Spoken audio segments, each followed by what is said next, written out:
I gave my younger brother everything after our parents died. But the day I found out what he did behind my back, I realized some people don't betray you. Once, they live a lie for years. When our parents died, I didn't cry right away. Everyone else did. Relatives, neighbors, even people I barely recognized. But I just stood there staring at the hospital wall like my brain refused to accept what had just happened. 2 accidents. One night, both gone. And suddenly I wasn't just Marcus anymore. I was responsible. For my younger brother, Ethan. He was only 17 at the time. Still in school. Still complaining about homework and video games like life was normal. I remember him sitting outside the hospital room, his hands shaking, asking me, "What happens now?" I didn't have an answer. But I still said, "I've got you." That sentence changed my entire life. The next few years weren't easy. I dropped my plans to move out of the city, took a full-time job I didn't even like, paid bills, handled paperwork, dealt with relatives who suddenly had opinions about our future. Ethan didn't have to worry about any of it. I made sure of that. He finished school. I helped him get into college, paid his fees when scholarships weren't enough, bought him his first laptop, even covered his rent when he moved closer to campus. I didn't mind. That's what family does, right? At least that's what I believed. Ethan changed over time. At first, it was small things. He stopped calling as often. Replies became shorter. Visits got less frequent. I told myself it was normal. He was growing up, building his own life. I was proud of him. Until one night, everything started to feel off. It was a random Tuesday. I had just come home from work, exhausted, and noticed a missed call from an unknown number. Normally, I ignore those, but something made me call back. A woman answered. "Hello?" I said, "Yeah, I got a call from this number." There was a pause. Then she said something that didn't make sense. "Is this Marcus? Ethan's brother?" My grip tightened on the phone. "Yeah, who is this?" Another pause. "I think you should know something." I remember sitting down slowly like my body already knew this wasn't going to be good. She introduced herself as Lauren, said she knew Ethan from college. Then she asked me a question that caught me completely off guard. "Do you send him money every month?" I frowned. "Yeah, why?" Another silence. And then, "Because he told everyone he doesn't have family." I actually laughed at first. It didn't make sense. "What?" "He says he's been on his own since he was a teenager. That he pays for everything himself." My chest felt tight. "That's not true." "I know," she said quietly. "That's why I'm calling." Something inside me shifted at that moment. Not anger, not yet. Just confusion. Why would Ethan lie about something like that? It wasn't embarrassing. It wasn't shameful. If anything, we survived something hard together. So why erase me? Lauren hesitated before continuing. "There's more, but I don't know if I should say it over the phone." That sentence stayed in my head. There's more. More than what? More lies? More things I didn't know about my own brother? I looked around my apartment. The same place I stayed in for years just to keep things stable for him. The same place where I skipped opportunities so he wouldn't struggle. And suddenly, for the first time in years, I felt like maybe I didn't know Ethan at all. I took a deep breath and said, "Tell me everything." Lauren didn't answer immediately. Instead, she said something that made my stomach drop. "Can you meet me tomorrow?" That night, I didn't sleep, not even for a minute. I kept replaying every memory, every sacrifice, every moment I chose him over myself. And one question kept repeating in my head. What else has he been hiding? I got to the cafe 20 minutes early, not because I was excited, just restless. It was one of those small places near Ethan's college. Nothing special. A few students with laptops, quiet music, the smell of coffee that usually feels comforting. That day, it didn't. I kept checking my phone. No messages from Ethan. Nothing unusual either. Just the same silence I'd gotten used to over the past year, which now felt different. At exactly 11:02, a woman walked in and looked around like she was searching for someone. She spotted me almost immediately. "Marcus," I nodded. "Lauren?" She gave a small, nervous smile and sat down across from me. Up close, she looked tired, like she hadn't slept much either. For a few seconds, neither of us spoke. Then she said, "I didn't know if you'd actually come." "I almost didn't," I admitted. "But you said there's more." She looked down at her hands, then back at me. "There is. But I need you to understand something first. I'm not trying to cause problems." I leaned back slightly. "Then why call me?" "Because I felt bad," she said quietly. "And because if I were in your position, I'd want to know." That didn't make me feel better. It made everything heavier. She pulled out her phone. "I'm just going to show you," she said. Something about the way she said it made my chest tighten again. She unlocked her phone, tapped a few times, then turned the screen toward me. It was Ethan. A picture of him at what looked like a small party, laughing, holding a drink, surrounded by people. Normal. Then I noticed the caption. "Built everything myself. No help, no shortcuts." My eyes stayed on the screen longer than they should have. I didn't say anything. Lauren watched my reaction carefully. "That's not even the part that bothered me the most," she said. I looked up. "There's more?" She nodded slowly. "Marcus, he doesn't just lie about you not existing." I felt something shift again. That same quiet feeling before something breaks. "What do you mean?" She hesitated. Then she said it. He tells people you took money from him. For a second, I genuinely thought I misheard her. What? He says after your parents passed, you handled everything and used most of the money for yourself. I stared at her. I couldn't even process it. That doesn't make sense, I said. There wasn't even that much money. I used what we had for both of us. I believe you, she said quickly. I'm just telling you what he says. Something inside me snapped a little. Not loudly, not dramatically. Just a crack. All those years of trying to do the right thing suddenly felt questioned. Like my version of reality wasn't the same as his. Why would he say that? I asked, more to myself than to her. I don't know, Lauren replied. At first, I thought maybe he had a difficult past and didn't want to talk about it. But then things started not adding up. What things? She took a breath. He lives like he has more money than he should. That made me frown. What do you mean? Expensive stuff. Eating out all the time. Trips. New phone every year. But he always complains about being broke. I felt my stomach tighten again. Because that part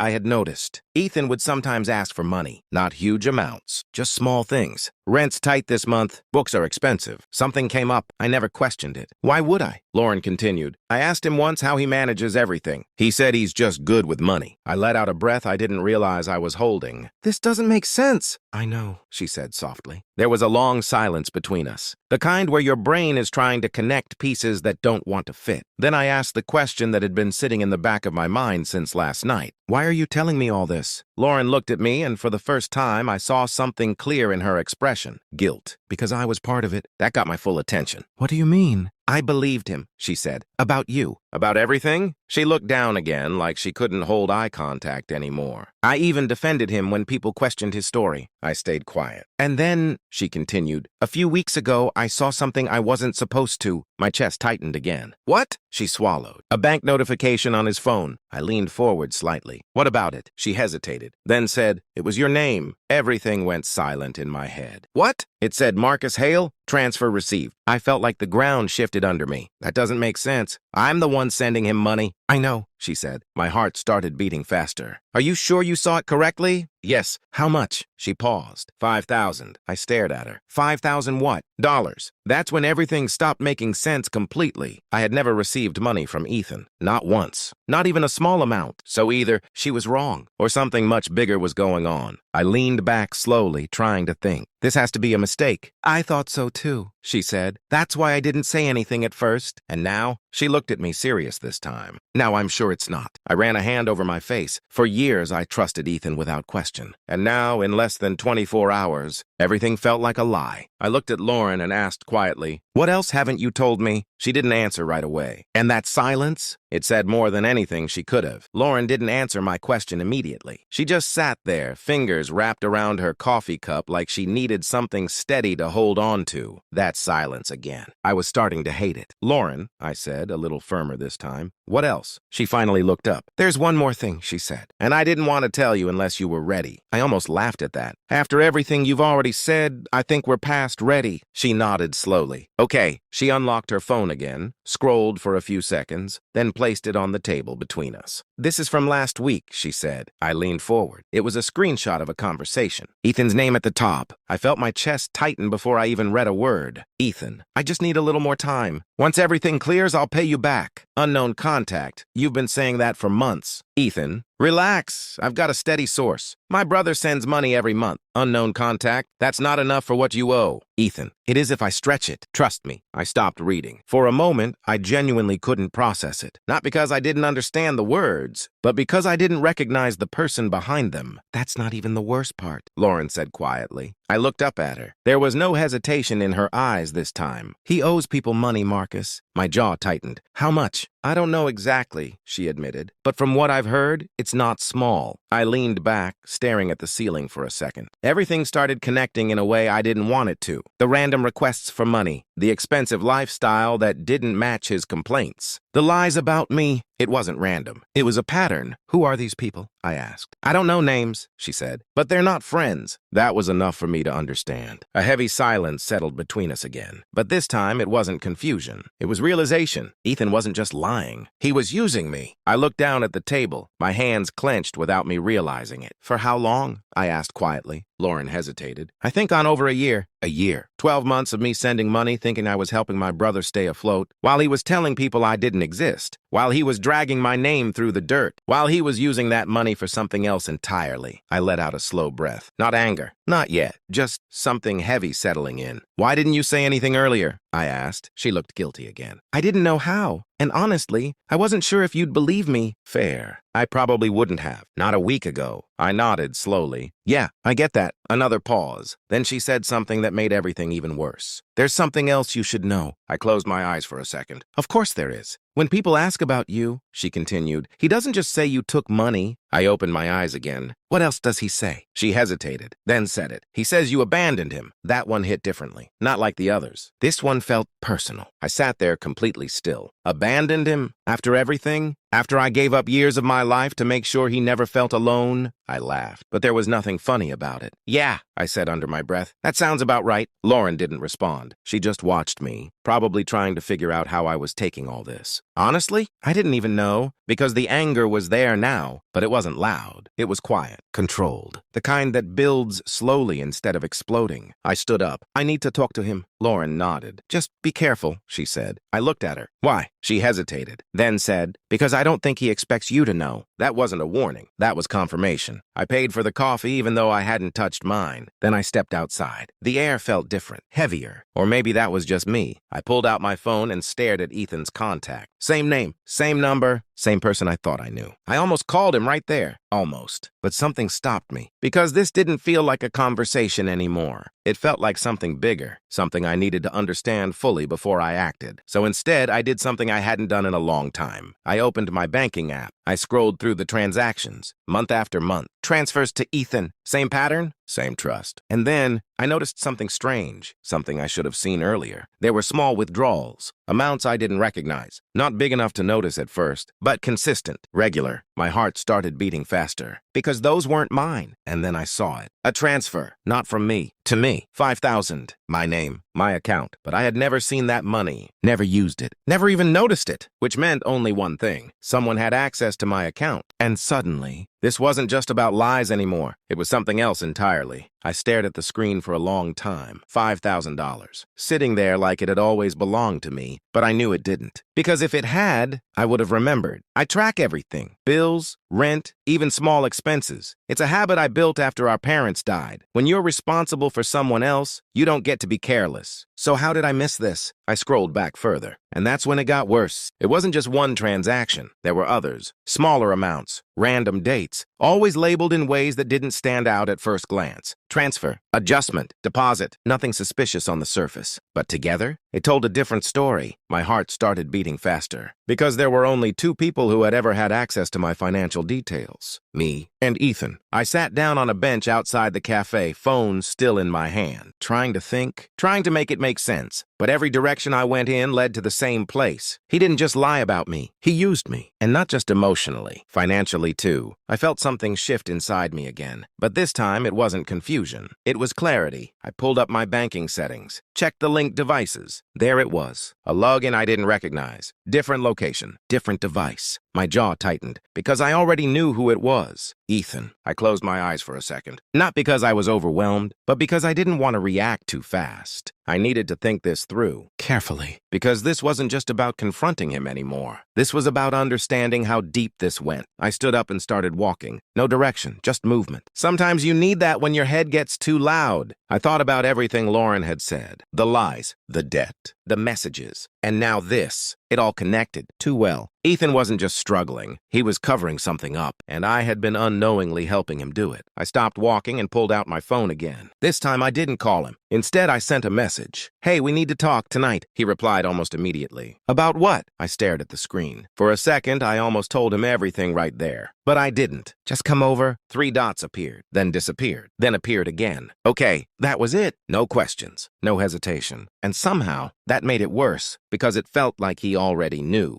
I got home an hour later. The apartment felt smaller than usual. Or maybe it was just me. I sat on the couch, phone on the table, eyes on the door. Waiting. Every sound from the hallway made me look up. Every second felt longer than it should. And then, a knock. I didn't move right away, just stared at the door, trying to prepare myself for what was about to happen. Another knock. Marcus, Ethan's voice. Same as always. Casual. Normal. I stood up slowly and walked over, opened the door. There he was. Same face, same expression, same brother I thought I knew. "Hey," he said, stepping inside like nothing was wrong. "What's up?" I closed the door behind him. Didn't answer immediately. Just watched him for a second. He looked around, then back at me. "You okay?" I nodded once. "Sit." He raised an eyebrow but didn't argue. Walked over and sat on the couch. Relaxed, comfortable, like this was just another normal visit. I stayed standing. "Something wrong?" he asked. I looked at him. Really looked this time, trying to see if there was any sign of the person Lauren described. I didn't see it, and that somehow made it worse. I picked up my phone, opened the banking app, turned the screen toward him. "Explain this." He leaned forward slightly, looked at the screen. For a split second, just one, his expression changed. And that was all I needed, because in that moment, I knew. That 1 second, that's all it took. Ethan's face didn't completely change. He didn't panic, didn't jump up or start explaining. But I saw it, that small flicker in his eyes. Recognition. And something else. Calculation. He leaned back like nothing was wrong. "What am I looking at?" he said casually. I almost smiled. Almost. Because a part of me had expected this. The denial. "You know exactly what you're looking at," I replied, keeping my voice calm. He shrugged. "It's your account, right? What about it?" I stepped closer. "Don't do that." He looked up at me. "Do what?" "Act like you don't understand." A pause. Then he sighed, not nervous, annoyed. "Marcus, I just got here. Can you at least tell me what this is about?" There it was, turning it around, making me explain. I sat down across from him this time, slower, more controlled. "You've been accessing my account," I said. No emotion in my voice, just a statement. He didn't respond immediately, just looked at me, studying, like he was deciding which version of the truth to use. Then he laughed, a quiet one. "Seriously?" I didn't move. "Yeah," I said, seriously. He shook his head. "You think I hacked your account or something?" "I think you had access," I replied, "and I think you used it." Another pause. Longer this time. Then his tone changed slightly, not defensive. "Careful." "Okay," he said slowly. "Let's say I did. Why would I do that?" That question. It wasn't denial. It was a test. I leaned forward. "You tell me." Silence again, but this time it felt different. He wasn't pretending anymore. He was thinking, and then he exhaled. "All right." Just like that. No big reaction. No dramatic moment. Just, "All right. I didn't think you'd notice," he said. That hit harder than anything else. Not the lie. Not the money. The fact that he assumed I wouldn't notice. I felt something tighten in my chest, but I kept my face neutral. "How long?" He hesitated, then said, "A while." That's not an answer. He looked away for a second. "About a year. Same timeline Lauren mentioned. Everything lining up. And the money?" I asked. "The transfers to my account?" He nodded slowly. "I moved it around sometimes." "Moved it around?" I repeated. "Yeah," he said, like it was nothing. "It's easier to manage that way." I stared at him. "Manage what?" He met my eyes. And for the first time, there was no pretending. My debt. There it was. I let the silence sit for a moment, then asked the question that mattered most. "How much?" He didn't answer right away. "Ethan," he swallowed. "More than I can pay back right now." "That's not what I asked." Another pause. Then, 15. I frowned. 1,500? He shook his head slightly. 15,000. The room felt smaller, quieter. 15,000, I repeated. He nodded. "And you thought the best way to deal with that was to take money from me?" "I was going to pay it back," he said quickly. I laughed. This time I couldn't stop it. "With what?" I asked. "More lies?" His expression hardened slightly. "It's not like you needed it?" That sentence. That one sentence. Everything I held back started breaking. "Not like I needed it?" I repeated. He shrugged. "You're stable. You've always been." I stood up again, slowly. "You think that just happened?" I said. He didn't respond. "You think I just got lucky?" I continued. Still nothing. "I gave up everything," I said, my voice sharper now. "For you." He looked at me again. But there was no guilt, just frustration. "I didn't ask you to do that," he said. That did it. Something inside me finally snapped. Not loudly, not violently, but completely. "You didn't have to ask," I said quietly. "You were my responsibility." "I never wanted to be," he shot back. Silence. Heavy, uncomfortable. Because that